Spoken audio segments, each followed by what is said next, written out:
Hello, എല്ലാവർക്കും പുതിയൊരു വീഡിയോയിലേക്ക് സ്വാഗതം. ഇത് കാർത്തിയാണേ. ഞങ്ങളുടെ അടിഗിരിജിക്ക് ഓണത്തിൻ്റെ 2 ദിവസം മുമ്പ് ഒരു ആദരവും മറ്റൊക്കെ ഉണ്ടായിരുന്നു കേട്ടോ. അന്ന് കിട്ടിയൊരു പൊന്നാടയാണ് കേട്ടോ അത്. അപ്പോൾ ഞാനിവിടെ സ്റ്റിച്ച് ചെയ്യണതൊക്കെ കണ്ടപ്പോൾ ഇതെൻ്റെ കയ്യിൽ കൊണ്ടുവന്നിട്ട് പറഞ്ഞു, എന്തായാലും ഇതിവിടെ വെറുതെ ഇരിക്കണ്ട, ഇതുകൊണ്ട് ഉണ്ണിക്ക് പറയണ എന്തെങ്കിലുമൊക്കെ തയ്ച്ചു കൊടുത്തോളാം. വേറെ നാളായിട്ട് ഞാൻ കാത്തു വെച്ചിരുന്നതാണ് കേട്ടോ ഈ ബ്രൊക്കേഡിൻ്റെ മെറ്റീരിയൽ. അപ്പോൾ ഇതുകൊണ്ട് തന്നെ ഒന്ന് പരീക്ഷണം നടത്താമെന്ന് വിചാരിച്ചു. സിമ്പിളായിട്ട് തന്നെ വേണമെന്നും ഉണ്ടായിരുന്നു. ചെസ്റ്റ് പാർട്ടിനായിട്ട് ബ്രൊക്കേഡിൻ്റെ മെറ്റീരിയലാണ് കേട്ടോ എടുത്തത്. 3 വയസ്സുകാരിയുടെ ഫ്രോക്കിന് അത്ര വലിയ ഇറക്കൊന്നും വേണ്ടാത്തതുകൊണ്ടേ ഇതെനിക്ക് ഉപകാരമായിരുന്നു കേട്ടോ. ഈ ഒരു പൊന്നാട എടുത്തിട്ട് നീളത്തിൽ തന്നെ ഞാൻ മടക്കി കട്ട് ചെയ്തെടുത്തു. അപ്പോൾ ഒരേ അളവിലുള്ള 2 പീസ് തുണിയാണ് കേട്ടോ കിട്ടിയത്. അതിലാദ്യത്തെ പീസ് തുണിയുണ്ടല്ലോ, അതിൽ കട്ട് ചെയ്തത് കസവ് പുറത്തേക്ക് വരുന്ന വിധത്തിനാണ് കേട്ടോ. രണ്ടാമത്തെ പീസിൽ നിന്നും കസവ് ഉള്ളിലേക്ക് വരുന്ന രീതിയിലും കട്ട് ചെയ്തെടുക്കുകയാണ് ചെയ്തത്. അപ്പോൾ ഒരു മെറ്റീരിയലിൽ കസവോട് കൂടിയിട്ടും ഒരു മെറ്റീരിയൽ കസവില്ലാതെയാണ് കേട്ടോ ഇരിക്കുന്നത്.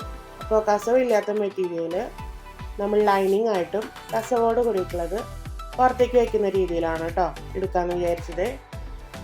ചെസ്റ്റ് പാർട്ടായിട്ട് വയ്ക്കുന്ന മെറ്റീരിയലിന് കഴുത്തും കൈക്കുഴിയൊക്കെ വെട്ടി എടുത്തോട്ടാണ്.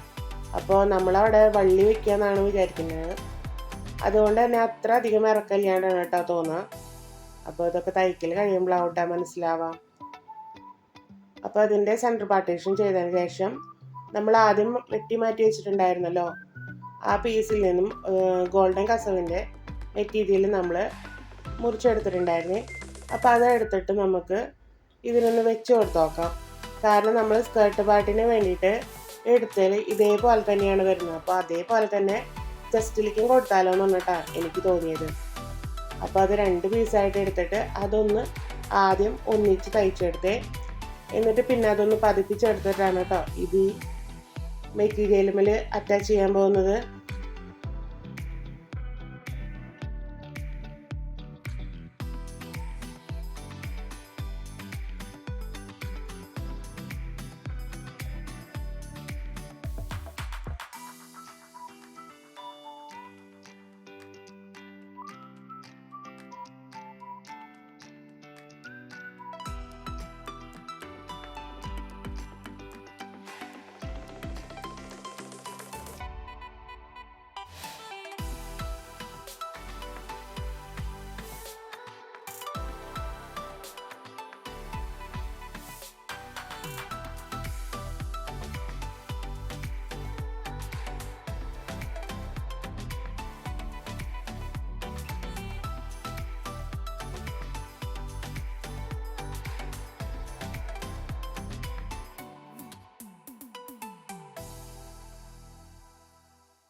കസവ് പാർട്ട് ചെസ്റ്റിലേക്ക് തയ്ച്ചെടുക്കാനായിട്ട് ആദ്യം തന്നെ പൊസിഷൻ സെൻറ്റർ പാർട്ടൊക്കെ സെറ്റ് ചെയ്തതിന് ശേഷം അതൊന്ന് പിൻ ചെയ്ത് വെച്ചിട്ടുണ്ടായിരുന്നു കേട്ടോ.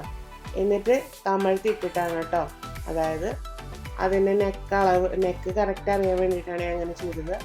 അതിന് ശേഷം നമ്മൾ ചെസ്റ്റ് മിൽക്ക് തയ്ച്ച് പിടിപ്പിക്കുകയാണ് ചെയ്തത് കേട്ടോ.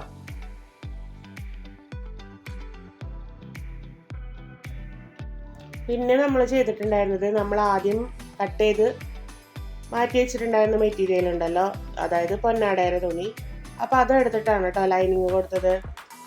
അപ്പോൾ അതിൽ കസവോട് കൂടിയിട്ട് കട്ട് ചെയ്തിട്ട് മാറ്റി വെച്ചിട്ടുണ്ടായിരുന്ന ഭാഗം ഇത്തിരി വീതിയിലുണ്ടായിരുന്നേ, അതുകൊണ്ട് അത് തന്നെ മതിയായിരുന്നു നമുക്ക് ഈ ഒരു ചെസ്റ്റ് പാർട്ടിന് ലൈനിങ് കൊടുക്കാനായിട്ട്.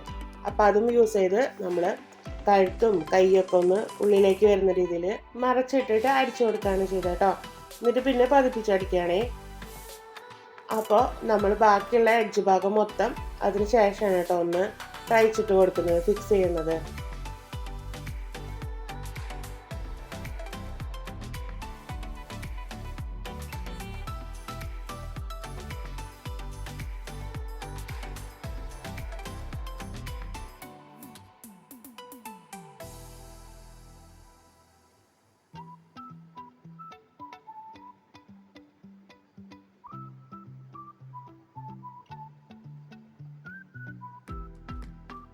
സ്കേർട്ട് പാർട്ടായിട്ട് കട്ട് ചെയ്ത് വെച്ചിട്ടുണ്ടായിരുന്ന മെറ്റീരിയൽ നമ്മൾ കസവിൻ്റെ ഭാഗം രണ്ടും കൂടിയിട്ട് ഇതേപോലെ തന്നെ തയ്ച്ചെടുക്കുകയാണ് ചെയ്തത് കേട്ടോ. നമ്മൾ ചെസ്റ്റ് പാർട്ടിന് വേണ്ടി ചെയ്തില്ലേ അതേപോലെ തന്നെ. എന്നിട്ട് പിന്നെ അതൊന്ന് പതിപ്പിച്ച് തയ്ച്ച് അതിനുശേഷം ലൈനിങ്ങും ഈ ഒരു മെറ്റീരിയലും തമ്മിൽ കൂട്ടി ഒന്ന് തയ്ച്ച് വെച്ചു. പിന്നീട് ചെസ്റ്റ് പാർട്ടിൻ്റെ സൈഡൊക്കെ കറക്റ്റ് നമ്മൾ അളവിനനുസരിച്ച് സൈഡൊക്കെ കൂട്ടിയതിന് ശേഷമാണ് കേട്ടോ നമ്മളിത് തയ്ച്ചെടുക്കാൻ പോകുന്നത്.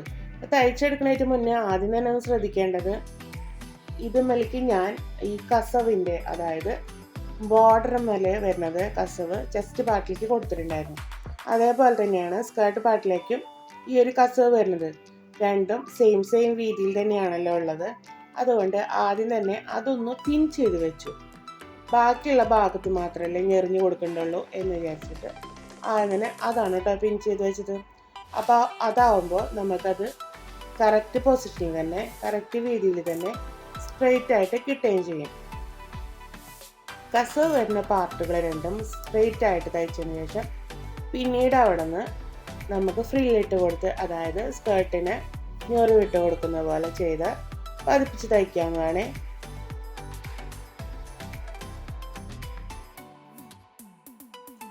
ഞൊറിവൊക്കെ വെച്ചത് ഒരു റൗണ്ട് ഫുള്ളാക്കിയതിന് ശേഷം പിന്നീട് ലൈനിങ്ങിൻ്റെ ഒപ്പമാണ് കേട്ടോ ഇത് പതിപ്പിച്ച് അടിക്കുന്നത്.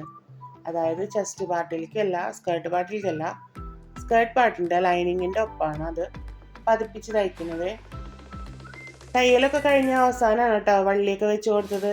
അതിന് വേണ്ടിയിട്ട് നമ്മൾ വള്ളിയൊക്കെ ആദ്യമേ തന്നെ കട്ട് ചെയ്ത് തയ്ച്ച് വെച്ചിട്ടുണ്ടായിരുന്നേ. അപ്പോൾ നിവർത്ത് നോക്കുമ്പോൾ ഇങ്ങനെയാണ് കേട്ടോ. ഫൈനൽ ലുക്ക് കാണാൻ അടിപൊളിയാണ്.